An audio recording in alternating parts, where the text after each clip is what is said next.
Саламатсыздарбы? Политклиника медиасынын журналисттери тарабынан даярдалган жума жыйынтыгы менен таанышып алыңыздар.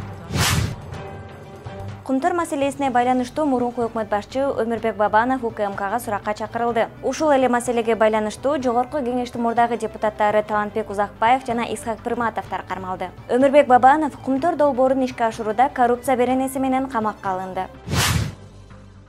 Жогорку кеңештин депутаттары Асылбек Жээнбеков жана Төрөбай Зулпукаров Кумтөр кени боюнча УКМКга суракка чакырылышкан.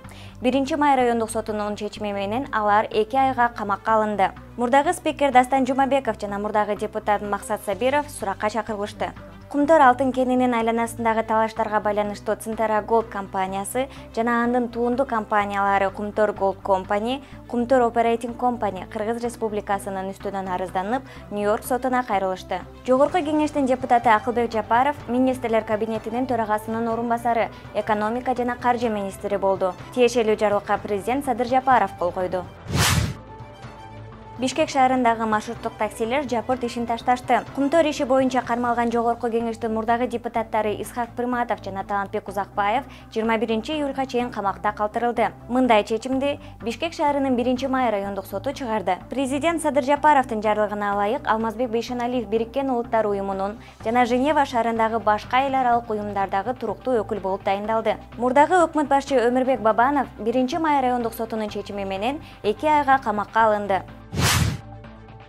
Ушул жылдын 11-июлунда өтүүчү Бишкек шаардык кеңешине кайра шайлоого Өнүгүү Прогресс, Социал-демократтар, Замандаш, Ата журт Кыргызстан, Ынтымак, Келечек будущее, Биздин Кыргызстан, Жаңы мезгил жана Биздин эл партиялары катышаарын расмий билдиришти. Кумтөр иши боюнча козголгон кылмыш ишинин алкагында Жогорку кеңештин мурдагы депутаты Жылтыз Канжолдошова аскердик прокуратурада сурак берди.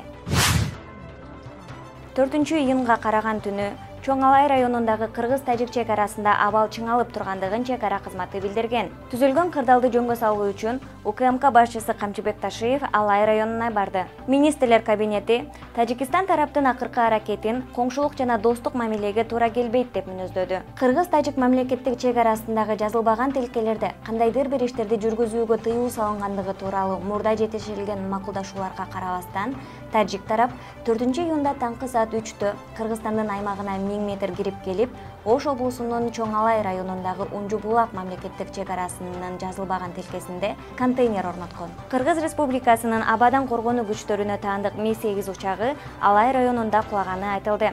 Учакта 15 адам болгон. Алдын ала маалыматтар боюнча азырынча 4 киши табылып, аларга алгачкы медициналык жардам көрсөтүлдү.